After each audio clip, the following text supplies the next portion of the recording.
ابو الحسن بن حلال نے اپنی تاریخ میں ایک تاجر کے حوالے سے ایک واقعہ بیان کیا ہے۔ تاجر کا کہنا ہے کہ میں ایک فوجی چھاؤنی میں تھا۔ ایک روز ایسا اتفاق ہوا کہ سلطان جلال الدولہ اپنی عادت کے مطابق شکار کے لیے نکلا تو اسے ایک دیہاتی روتا ہوا ملا۔ سلطان نے پوچھا کیا ماجرا ہے؟ دیہاتی نے عرض کیا 3 لڑکوں نے میرا تربوز چھین لیا ہے، وہی میری کل پونجی تھی۔ سلطان نے کہا تو لشکرگاہ میں چلا جا، وہاں سرخ رنگ کا ایک خیمہ ہے، اس کے پاس جا کر بیٹھ جا، شام تک وہی بیٹھے رہنا، میں واپس آؤں گا تو تیری منشا پوری کر دوں گا۔ شام کو سلطان شکار سے واپس آیا تو اپنے ایک ملازم سے کہا مجھے تربوز کھانے کی خواہش ہے، چھاؤنی میں جا کر دیکھو، شاید کسی فوجی کے پاس مل جائے۔ ملازم چھاؤنی گیا اور چند لمحے کے بعد سلطان کی خدمت میں تربوز پیش کر دیا۔ سلطان نے ملازم سے دریافت کیا تربوز کس کے پاس سے ملا ہے؟ ملازم نے بتایا فلاں دربان کے خیمے میں۔ سلطان نے اسے پیش کرنے کا حکم دیا۔ تھوڑی ہی دیر میں دربان سلطان کی خدمت میں حاضر ہو گیا۔ سلطان نے دربان سے پوچھا یہ بتا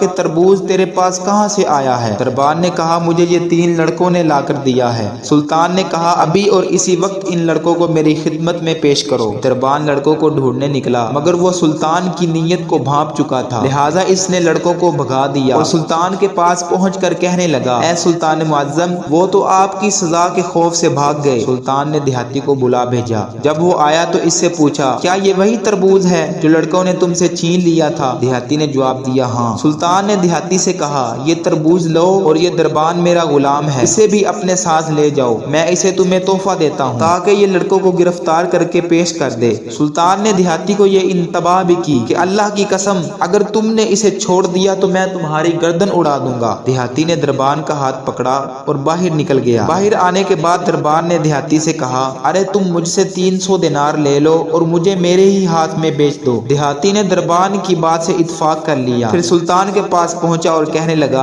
اے سلطان معظم، آپ نے جو غلام مجھے عنایت فرمایا تھا میں نے اسے 300 دینار میں فروخت کر دیا۔ سلطان جلال الدولہ نے پوچھا کیا تو اس سودے سے راضی ہے؟ دیہاتی نے عرض کیا جی ہاں۔ سلطان نے کہا اچھا تو پھر 300 دینار پلے باندھو اور جان بچا کر یہاں سے فوراً نکل جاؤ۔ یہ واقعہ امام ابن جوزی نے اپنی کتاب کتاب الازکیہ کے اندر لکھا ہے۔